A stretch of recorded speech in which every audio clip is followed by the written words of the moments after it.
Hello everyone, welcome to exam Guruji in partnership with Unacademy. তোমাদের সকলকে আমাদের চ্যানেলে স্বাগত জানাই। আজকে যে ক্লাসটি হলো সেটি হলো ৭,৭০০ বিজ্ঞানের প্রশ্নোত্তর পর্ব 26 অর্থাৎ ২৬তম পর্বে আমরা উপস্থিত হয়েছি। তো আজকে যে ভিডিওটি সেই ভিডিওটি হলো mainly railway group D, NTPC এবং যেকোনো চাকরি পরীক্ষার জন্য মোস্ট ইম্পোর্টেন্ট। কারণ বিজ্ঞানের একটা বড় অংশ ৭,৭০০ কোয়েশ্চেন আমরা দিচ্ছি এবং যেকোনো চাকরি পরীক্ষার একটা বড় অংশ থেকে কিন্তু বিজ্ঞানের কোয়েশ্চেন আসে।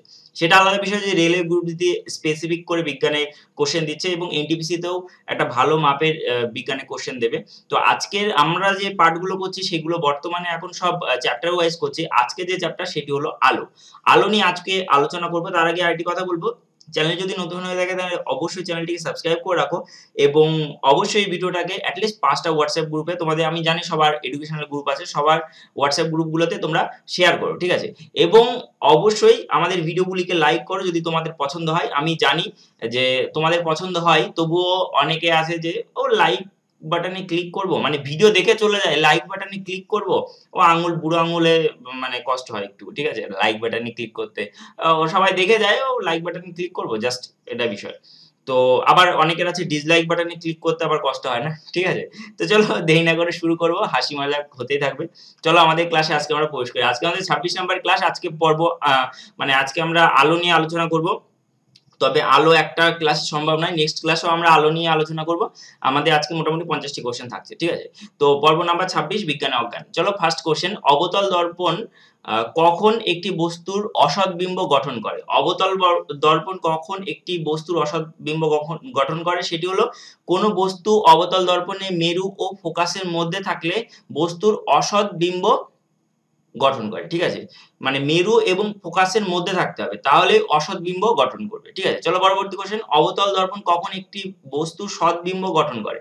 যখন মানে কোনো বস্তুর অবতল দর্পণের ফোকাস মানে ফোকাস থেকে দূরে থাকলে এবং কিন্তু বা বস্তুর যে দূরত্ব ফোকাস দূরত্ব অপেক্ষা বেশি হলে সৎবিম্ব গঠিত হয়। অর্থাৎ বস্তুর দূরত্ব ও ফোকাস দূরত্ব, এই দুটোর মধ্যে যদি দূরত্ব বেশি হয় তাহলে সৎবিম্ব মানে প্রতিবিম্ব গঠিত হয়, ঠিক আছে? চলো পরবর্তী কোশ্চেন, কোনো অবতল দর্পণের সামনে একটি বস্তু 2f অপেক্ষা বেশি দূরত্বে থাকলে বস্তুটি কোথায় গঠিত হবে? মানে বস্তুটির যে প্রতিবিম্ব কোথায় গঠিত হবে? সেটি হলো প্রতিবিম্ব অবতল দর্পণের সামনে ফোকাস ও বক্রতা কেন্দ্রের মধ্যে গঠিত হবে। প্রতিবিম্বটি কোথায় গঠিত হবে? সেটি হলো অবতল দর্পণের সামনে এবং সামনে ফোকাস ও বক্রতা কেন্দ্রের মধ্যে গঠিত হবে, ঠিক আছে? চলো পরবর্তী কোশ্চেন, কোন অবতল দর্পণের ফোকাস ও বক্রতা কেন্দ্রের মধ্যে কোন বস্তু থাকলে প্রতিবিম্ব কোথায় গঠিত হবে? সেটি হলো প্রতিবিম্ব দর্পণের সামনে বক্রতা কেন্দ্র থেকে দূরে বা 2f এর বেশি দূরত্বে গঠিত হবে, ঠিক আছে? চলো, কোন অবতল দর্পণের বক্রতা কেন্দ্র কোন বস্তু থাকলে প্রতিবিম্ব কোথায় গঠিত হবে? সেটি হলো প্রতিবিম্ব বক্রতা কেন্দ্রেই গঠিত হবে। প্রতিবিম্ব বক্রতা কেন্দ্রেই গঠিত হবে। তারপরে অবতল দর্পণ যখন কোনো বস্তুর অসৎ বিম্ব গঠন করে তা বিবর্ধিত না খর্বাকার। অর্থাৎ অবতল দর্পণ জন্য কোনো বস্তু যখন অসৎ বিম্ব গঠন করবে তখন সেটা বিবর্ধিত হবে, মানে বড় হবে না খর্বাকার ছোট হবে, ঠিক আছে? এটি হলো অবতল দর্পণ যখন কোনো বস্তুর অসৎ বিম্ব গঠন করে তখন তা বিবর্ধিত হয়, মানে বড় হয়ে যায় যখন অসৎ বিম্ব গঠন করে, ঠিক আছে? উত্তল দর্পণ কোনো বস্তুর কি ধরনের প্রতিবিম্ব গঠন করে? সৎ না অসৎ? উত্তল দর্পণ, ঠিক আছে? এটি হলো কোনো বস্তুর প্রতিবিম্ব সর্বদা অসৎ বিম্ব গঠন করে। কোনো বস্তুর প্রতিবিম্ব সবসময় অসৎ বিম্ব গঠন করবে। চলো পরবর্তী কোশ্চেন, উত্তল দর্পণ কোনো বস্তুর যে অসৎ বিম্ব গঠন করে তা খর্বকায় না বিবর্ধিত? উত্তল দর্পণ কোনো বস্তুর যে অসৎ বিম্ব গঠন করে তা খর্বকার না বিবর্ধিত? সেটি হলো অসৎ বিম্ব যেটি গঠন করবে সেটি হলো খর্বকার। যে অসৎ বিম্ব, উত্তল দর্পণে অসৎ বিম্ব হচ্ছে সবসময় খর্বকার বা ছোট, ঠিক আছে? পরবর্তী কোশ্চেন, অবতল দর্পণের বক্রতা কেন্দ্র প্রতিফলক তলের সামনে না পেছনে অবস্থিত? অবতল দর্পণের বক্রতা কেন্দ্র প্রতিফলক তলের সামনে না পেছনে অবস্থিত? এটি হলো অবতল দর্পণের বক্রতা কেন্দ্র প্রতিফলক তলের সামনে অবস্থিত, ঠিক আছে? প্রতিফলক তলের সামনের দিকে রাখা হয়। তারপরে উত্তল দর্পণের বক্রতা কেন্দ্র প্রতিফলক তলের সামনে না পেছনে অবস্থিত?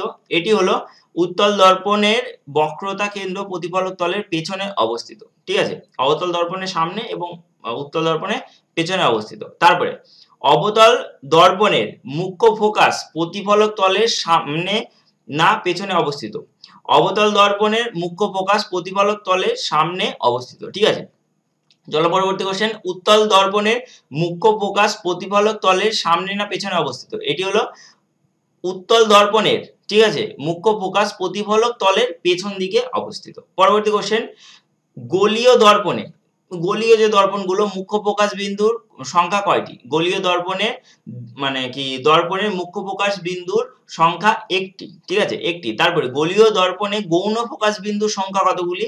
গৌণ ফোকাস বিন্দুর সংখ্যা হচ্ছে অসংখ্য। গৌণ ফোকাস বিন্দুর সংখ্যা হচ্ছে অসংখ্য। তারপরে গোলীয় দর্পণে আপতিত রশ্মি বক্রতা কেন্দ্র অভিমুখী হলে প্রতিফলিত রশ্মির গতিফল কি রূপ হবে? সেটি হলো গোলীয় দর্পণে আপতিত রশ্মি বক্রতা কেন্দ্রের অভিমুখে হলে প্রতিফলিত রশ্মি একই পথ ধরে ফিরে যায়। ঠিক আছে, চলো পরবর্তী কোশ্চেন। ক্ষুদ্র উন্মেষযুক্ত গোলীয় দর্পণের বক্রতা ব্যাসার্ধ 40 সেন্টিমিটার হলে দর্পণটির ফোকাস দৈর্ঘ্য কত? সেটি হলো ক্ষুদ্র উন্মেষযুক্ত গোলীয় দর্পণের বক্রতা ব্যাসার্ধ 40 সেন্টিমিটার হলে দর্পণটির ফোকাস দৈর্ঘ্য হলো 40/2 বা 20 সেন্টিমিটার। 40/2 বা 20 সেন্টিমিটার। আমরা কিছু ম্যাথও দেখে নেবো এর মধ্যে। ঠিক আছে, ক্ষুদ্র উন্মেষযুক্ত গোলীয় দর্পণে ফোকাস ও বক্রতা কেন্দ্রের মধ্যবর্তী ব্যবধান 20 সেন্টিমিটার হলে দর্পণটির ফোকাস দৈর্ঘ্য কত? এটি হলো ক্ষুদ্র উন্মেষযুক্ত গোলীয় দর্পণে ফোকাস ও বক্রতা কেন্দ্রের মধ্যবর্তী ব্যবধান 20 সেন্টিমিটার হলে দর্পণটির ফোকাস দৈর্ঘ্য 20 সেন্টিমিটারই হবে। মানে ফোকাস দৈর্ঘ্যটা 20 সেন্টিমিটারই হবে। ঠিক আছে, চলো পরবর্তী কোশ্চেন। একটি গোলীয় দর্পণে সর্বদাই অসৎ বিম্ব গঠিত হয়। দর্পণটির প্রকৃত কিরূপ? এটি হলো গোলীয় দর্পণটি সর্বদাই উত্তল দর্পণ। গোলীয় দর্পণটি সর্বদাই উত্তল দর্পণ। তারপরে একটি গোলীয় দর্পণে বস্তুর একটি বিশেষ অবস্থানে বস্তুর সমান সাইজের প্রতিবিম্ব গঠিত হলে দর্পণটির প্রকৃতি কিরূপ? ঠিক আছে, দর্পণটির প্রকৃতি হলো এক্ষেত্রে গোলীয় দর্পণটি অবশ্যই অবতল হবে। গোলীয় দর্পণটি অবশ্যই অবতল হবে। তারপরে কোন দর্পণে কোন বস্তু ছোট সাইজের অসৎ বিম্ব গঠিত হতে পারে কি? হ্যাঁ, উত্তল দর্পণে গঠিত অসৎ বিম্ব বস্তুর তুলনায় ছোট সাইজের হতে পারে। ঠিক আছে, তারপরে কোন অবতল দর্পণের সমান্তরাল রশ্মিগুচ্ছ আপতিত হলে প্রতিফলিত রশ্মিগুচ্ছ কিরূপ হবে? সেটি হচ্ছে প্রতিফলিত রশ্মিগুচ্ছ অভিসারী হয়ে যাবে। অভিসারী হয়ে যাবে। ঠিক আছে, চলো পরবর্তী কোশ্চেন। কোন উত্তল দর্পণের সমান্তরাল রশ্মিগুচ্ছ আপতিত হলে প্রতিফলিত রশ্মিগুচ্ছ কিরূপ হবে? সেটি হলো প্রতিফলিত রশ্মিগুচ্ছ কিন্তু অপসারিত হয়ে যাবে। ঠিক আছে, অপসারী হবে। একটা প্রথমটা হচ্ছে অভিসারী অবতলে এবং উত্তলে হচ্ছে অপসারী হবে। অবতলে হলো হচ্ছে অভিসারী এবং উত্তলে হচ্ছে অপসারী হবে। চলো পরবর্তী কোশ্চেন। স্ট্রিট ল্যাম্পে প্রতিফলক হিসাবে কোন ধরনের দর্পণ ব্যবহার করা হয়? স্ট্রিট ল্যাম্পে প্রতিফলক হিসাবে উত্তল দর্পণ ব্যবহার করা হয়। ঠিক আছে, একটি অবতল দর্পণের বক্রতা কেন্দ্রে রাখা বস্তুর প্রতিবিম্বের বিবর্ধন কত? এটি হলো বস্তুর বিবর্ধনের মানে ব্যবধান হলো 1। ঠিক আছে, প্রতিবিম্বের বিবর্ধন হলো বস্তুর প্রতিবিম্বের বিবর্ধন হলো 1। ঠিক আছে, তারপরে সমতল দর্পণের ফোকাস দৈর্ঘ্য কত? সমতল দর্পণের ফোকাস দৈর্ঘ্য হচ্ছে অসীম। সমতল দর্পণের ফোকাস দৈর্ঘ্য হচ্ছে অসীম। ঠিক আছে, তারপরে কোন গোলীয় দর্পণে বস্তু ও দর্পণের অবস্থান অপরিবর্তিত রেখে সমগ্র ব্যবস্থাটিকে জলে নিমজ্জিত করলে প্রতিবিম্বের অবস্থানের পরিবর্তন হবে কি? না, প্রতিবিম্বের অবস্থানের পরিবর্তন হবে না। প্রতিবিম্ব অবস্থান পরিবর্তন করবে না, এটি বুঝতে হবে। ঠিক আছে, চলো পরবর্তী কোশ্চেন। প্রতিফলক টেলিস্কোপে কোন ধরনের দর্পণ ব্যবহার করা হয়? প্রতিফলক টেলিস্কোপে অবতল দর্পণ ব্যবহার করা হয়। সমতল, অবতল, উত্তল দর্পণের মধ্যে কোনটি দৃষ্টির ক্ষেত্রে সবথেকে বেশি? এটি হলো উত্তল দর্পণে দৃষ্টি ক্ষেত্র সবথেকে বেশি, দেখা যায় সবথেকে বেশি হচ্ছে উত্তল দর্পণ। ঠিক আছে, উত্তল দর্পণটা সবথেকে বেশি দেখা যায়, চারিদিকে সমস্তটা দেখা যায়। চলো, একটি সমতল দর্পণের বক্রতা ব্যাসার্ধ কত? একটি সমতল দর্পণের বক্রতা ব্যাসার্ধ হচ্ছে অসীম। তারপরে একটি অবতল দর্পণের ফোকাস দৈর্ঘ্য 10 সেন্টিমিটার। জলে নিমজ্জিত করলে ফোকাস দৈর্ঘ্য কত হবে? জলে নিমজ্জিত করলে ফোকাস দৈর্ঘ্য অপরিবর্তিত থাকবে, তাই জলে নিমজ্জিত অবস্থায় অবতল দর্পণের ফোকাস দৈর্ঘ্য হবে 10 সেন্টিমিটার। ঠিক আছে, চলো পরবর্তী কোশ্চেন। মোটর গাড়ি হেডলাইট মানে হেডলাইটে উত্তল না অবতল, উত্তল নাকি অবতল কোন ধরনের দর্পণ ব্যবহার করা হয়? হেডলাইটে, ঠিক আছে? হেডলাইটে সবসময় অবতল দর্পণ ব্যবহার করা হয়। দন্ত চিকিৎসার দর্পণ কি প্রকৃতির? মানে দাঁতের যে চিকিৎসক তাদের হাতে দেখবে ছোট্ট আয়না থাকে। সেই আয়নাটা কি প্রকৃতির? এটি হলো অবতল দর্পণ। তারপরে সোলার কুকারে কোন ধরনের দর্পণ ব্যবহার করা হয়? সোলার কুকারেও অবতল দর্পণ ব্যবহার করা হয়। চলো পরবর্তী কোয়েশ্চেন, এ এবং বি দুটি মাধ্যমে আলোর বেগ যথাক্রমে 2 × 10⁸ মিটার পার সেকেন্ড ও 2.25 × 10⁸ মিটার পার সেকেন্ড কোনটি লঘুতর মাধ্যম? এটি হলো বি মাধ্যমে আলোর বেগ বেশি বলে বি হলো লঘুতর মাধ্যম। লঘুতর মানে কি হালকা মাধ্যম, ঠিক আছে? লঘুতর মাধ্যম। চলো পরবর্তী কোশ্চেন, এক্স এবং ওয়াই দুটি মাধ্যমে আলোর বেগ যথাক্রমে 1.5 × 10⁸ মিটার পার সেকেন্ড এবং 1.9 × 10⁸ মিটার পার সেকেন্ড কোনটি ঘনতর মাধ্যম? এটি হলো এক্স মাধ্যমে আলোর বেগ কম বলে এক্স হলো ঘনতর মাধ্যম। মানে যেটাতে আলোর বেগ কম সেটা হচ্ছে ঘন, যেটাতে আলোর বেগ বেশি সেটা হলো লঘু মাধ্যম, ঠিক আছে? পরবর্তী কোশ্চেন, এ মাধ্যমে আলোর বেগ 2.5 × 10⁸ মিটার পার সেকেন্ড, বি হলো এর সাপেক্ষে মানে লঘুতর মাধ্যম, মানে বি হলো লঘু। তাহলে বি মাধ্যমে আলোর বেগ 2.5 × 10⁸ মিটার পার সেকেন্ডের থেকে কম হবে না বেশি হবে? অবশ্যই আলোর বেগ বেশি হবে। যেহেতু লঘু মাধ্যম সেহেতু আলোর বেগ অবশ্যই বি তে বেশি হবে, ঠিক আছে? এ মাধ্যমে আলোর বেগ 2.5 × 10⁸ মিটার পার সেকেন্ড, বি হলো এর সাপেক্ষে ঘনতর মাধ্যম, তাহলে বি তে আলোর বেগ কম হবে, ঠিক আছে? অবশ্যই কম হবে। যদি একই থাকে আলোর বেগ তাহলে বি তে কম হবে। চলো পরবর্তী কোশ্চেন, একটি আলোক রশ্মির প্রথম মাধ্যম থেকে দ্বিতীয় মাধ্যমে প্রবেশ করলে অভিলম্বের দিকে বেঁকে যায়। মানে অভিলম্বের দিকে বেঁকে যায়। এক মাধ্যম থেকে অন্য মাধ্যমে প্রবেশ করলে অভিলম্বের দিকে বেঁকে যায়। মাধ্যম দুটির মধ্যে কোনটি লঘুতর মাধ্যম? প্রথম মাধ্যমটি লঘুতর, দ্বিতীয় মাধ্যমটি ঘন মাধ্যম। মানে প্রথম মাধ্যমটি হালকা মানে বাতাস ধরো, পরের মাধ্যমটি হচ্ছে তোমার তরল ধরো, ঠিক আছে? পরবর্তী কোশ্চেন, একটি আলোক রশ্মি প্রথম মাধ্যম থেকে দ্বিতীয় মাধ্যমে প্রবেশ করলে অবিলম্ব থেকে দূরে সরে যায় কোন মাধ্যমটি ঘনতর? প্রথম মাধ্যম থেকে মানে তাহলে প্রথম মাধ্যমটি ঘন মাধ্যম এবং দ্বিতীয় মাধ্যমটি হালকা মাধ্যম, ঠিক আছে? প্রথমটা ঘন, দ্বিতীয়টা হালকা। অবিলম্ব থেকে দূরে সরে যায়। চলো, কোন আলোক রশ্মি প্রতিসরণে আপতন কোণ 60 ডিগ্রি ও প্রতিসরণ কোণ 45 ডিগ্রি হলে চ্যুতি কোণ কত? আমরা আমাদের যে সায়েন্সের ম্যাথ যেটা হচ্ছে জুজু আমরা করেছিলাম পার্ট 10 এ আমরা আলোর চ্যাপ্টারটা বুঝিয়েছিলাম। সেখানে আমরা চ্যুতি কোণ কিভাবে ব্যবহার করেছিলাম এবং এখানেও চ্যুতি কোণ কিভাবে ব্যবহার করছি। তো সেই যে আলোর চ্যাপ্টারটা আমরা করিয়েছিলাম সেটি অবশ্যই তোমরা দেখে নেবে। অবশ্যই আমাদের চ্যানেলে তোমরা পেয়ে যাবে। 10 টি ক্লাস করানো আছে, সেই ক্লাসগুলো তোমরা ফলো করে নিও। চ্যুতি কোণ হলো 60 ডিগ্রি বিয়োগ 45 ডিগ্রি সমান 15 ডিগ্রি। চ্যুতি কোণ হলো 60 ডিগ্রি বিয়োগ 45 ডিগ্রি সমান 15 ডিগ্রি। চলো, আলো কোন ধরনের তরঙ্গ? আলো হলো তড়িৎচুম্বকীয় তির্যক তরঙ্গ। তড়িৎচুম্বকীয় তির্যক তরঙ্গ, ঠিক আছে? আলোক রশ্মি প্রতিসরণে আপতন কোণ 0 ডিগ্রি হলে প্রতিসরণ কোণের মান কত? প্রতিসরণ কোণের মান মানে আপতন কোণ যদি 0 ডিগ্রি হয় প্রতিসরণ কোণের মানও কিন্তু 0 ডিগ্রি হবে, ঠিক আছে? চলো পরবর্তী কোশ্চেন, আয়তাকার কাচের স্ল্যাবে কোন আলোক রশ্মি আপতিত হলে আপত রশ্মি ও নির্গমন রশ্মির মাধ্যমে চ্যুতি কোণ কত? এটি 0 ডিগ্রি। মানে কাচের মধ্যে যদি পড়ে কাচ সমান সমান করে ওই দিক দিয়ে বেরিয়ে যায়, ঠিক আছে? তো ব্যাপারটা কি চ্যুতি কোণ 0 ডিগ্রি হয়ে যায়, ঠিক আছে? চলো পরবর্তী কোশ্চেন, আয়তকার কাচের স্ল্যাবে কোন আলোক রশ্মি তির্যকভাবে আপতিত হলে আপত রশ্মি ও নির্গমন রশ্মি কি একই সরলরেখায় থাকে? না, আপতিত রশ্মি ও নির্গমন রশ্মি পার্শ্ব সরণ সরলরেখায় থাকে। এরকম সরলরেখায় থাকে, ঠিক আছে? পার্শ্ব সরণ সরলরেখায় থাকে। তারপরে প্রিজমের ভূমির সমান্তরালভাবে আপতিত রশ্মি নির্গত হওয়ার পর কোন দিকে বেঁকে যায়? ভূমির দিকে না শীর্ষকের দিকে? এটি হলো প্রিজমের ভূমির সমান্তরালভাবে আপতিত রশ্মি নির্গত হওয়ার পর ভূমির দিকে বেঁকে যায়। মানে নির্গত হয়ে ভূমির দিকে বেঁকে যাবে, ঠিক আছে? চলো পরবর্তী কোশ্চেন, পরিপার্শ্বিক মাধ্যমে প্রতিসরাঙ্ক প্রিজমের উপাদানের প্রতিসরণের সমান চেয়ে বেশি হলে প্রিজমের ভূমির সমান্তরালভাবে আপতিত রশ্মি নির্গত হওয়ার পর কোন দিকে বেঁকে যায়?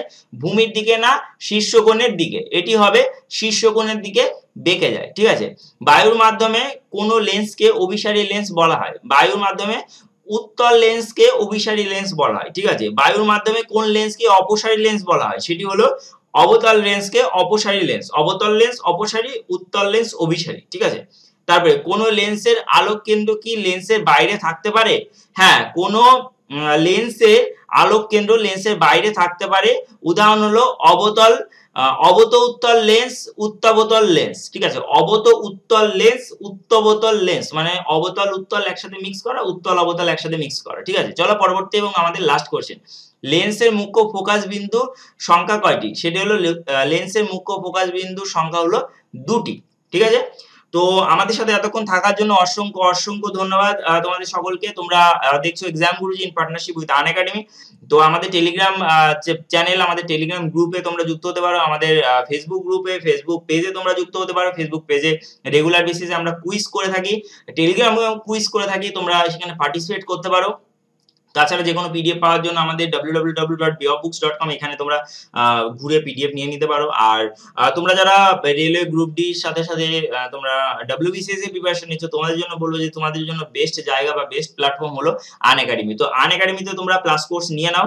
এই বছর চাকরি যদি না বাগাতে পারো, জানি না গভর্নমেন্ট কবে চাকরি দেবে, তো অবশ্যই তোমাদেরকে সঠিক ওয়েতে সঠিক মানে কি আমাদের গাইডেন্সের সাথে তোমার প্রিপারেশন নিতে হবে। বড় বড় টিচাররা, সবথেকে ভালো ভালো টিচাররা, দারুণ দারুণ টিচাররা এখানে ক্লাস করাচ্ছে। তো তোমাদের সেই গাইডেন্সে তোমরা যদি পড়ো, তো তোমরা 1 বছরের মধ্যে মানে এই নেক্সট চান্সে তোমরা হয়তো চাকরি পেয়ে যেতে পারো। মানে সামনে যে ফেব্রুয়ারি 9 তারিখ যে পরীক্ষা হবে আমাদের ডব্লিউবিসিএস পরীক্ষাটা, সেই পরীক্ষাটাই তোমরা হয়তো ক্লিয়ার করে যেতে পারো এবং মেন্সও ক্লিয়ার করে, ইন্টারভিউ ক্লিয়ার করে তোমরা চাকরি পেতে পারো। তো টাকার দিকে কঞ্জুসামি করো না যদি তোমাদের কাছে টাকার অভাব না থাকে। যদি মানে কি ফ্যামিলিগত অবস্থা খারাপ থাকে, তাহলে আমাদের ক্লাসগুলো দেখো, টোটালি ফ্রিতে তোমরা এক্সাম গুরুজিতে ক্লাস পাচ্ছ। তাছাড়া যদি তোমাদের পয়সা কড়ি মানে কোনো মানিটারি সমস্যা না থাকে, তাহলে তোমাদেরকে বলবো আনএকাডেমিতে তোমরা যুক্ত হও। কিভাবে যুক্ত হবে আমি ভিডিওতে বলে দিচ্ছি। আজকের জন্য এই পর্যন্ত। Thank you for watching and bye. দেখো, WBPSC এর আন্ডারে যদি তুমি সাবস্ক্রিপশন নাও, সেক্ষেত্রে পশ্চিমবঙ্গের সমস্ত চাকরি পরীক্ষা তোমরা কভার করতে পারবে। টপ এডুকেটরদের দিয়ে এখানে কিন্তু ক্লাস করানো হয় WBPSC এর আন্ডারে। তুমি প্রথমে ফ্রি ক্লাসগুলো করে নিতে পারো, যে স্পেশাল ক্লাসগুলো 1 ঘন্টার করে ব্যাচ আছে, সেই ক্লাসগুলো তোমরা করে নিতে পারো। তোমরা দেখতেই পাচ্ছ বিভিন্ন টপ এডুকেটরদের দিয়ে এখানে ক্লাস করানো হয়। প্রায় 40টার উপর এডুকেটর, টপ এডুকেটরকে দিয়ে এখানে ক্লাস করানো হয় এবং টোটালি টপিক ওয়াইজ এখানে ক্লাস করানো হবে, যেমন কোয়ান্টিটিভ অ্যাপটিটিউড, হিস্ট্রি, পলিটি, তারপরে সিলেবাস প্রিপারেশন, ল্যাঙ্গুয়েজ, তারপরে science and technology, economics, reasoning, সমস্ত কিছু নিয়ে এখানে ক্লাস করানো হবে। টপিক আরো আছে, যেমন current affairs, geography, mock test থাকবে, ওয়েস্ট বেঙ্গল স্পেসিফিক ক্লাস থাকবে, হিস্ট্রি, জিওগ্রাফির উপর। যারা অপশনাল পেপার নিয়ে পড়ছো তাদের জন্য খুবই উপকারিতা। বিভিন্ন ধরনের যে আপকামিং কোর্সগুলো আছে সেগুলো এখানে বর্ণনা করা আছে, কি কি কোর্স আছে, টোটাল বছরের প্ল্যান, টোটাল গোটা 1 বছরের প্ল্যান এখানে কিন্তু দিয়ে দেওয়া থাকে, ঠিক আছে? অ্যাটলিস্ট 1 বছর না দিলেও আগামী 6 মাসের প্ল্যান এখানে দিয়ে দেওয়া থাকে, যেগুলো দেখে তোমরা মানে অবশ্যই ক্লাস করতে পারো, ঠিক আছে?